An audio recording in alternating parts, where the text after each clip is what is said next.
If you want to switch between the light mode and dark mode on your Android tablet, you can do that from the display settings. First, you'll go to Settings and from the left sidebar, scroll down to Display. Then on the very top, you should see a toggle for light mode and dark mode. Doesn't get much easier than this. When it comes to dark mode, you can either have it always on or schedule to turn it on at specific times.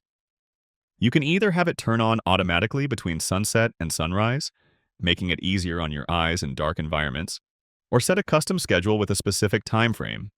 If you don't want to always go to your settings, there's also an easier and faster way to toggle dark mode on and off. You can swipe down from the top right corner of your screen to open the quick settings, and then look for the brightness slider in the middle. The dark mode toggle is a little hidden here, but it's the moon icon right next to the brightness slider. You can just tap the moon, and dark mode will turn on. Do the same thing again, and your tablet will switch to the light mode.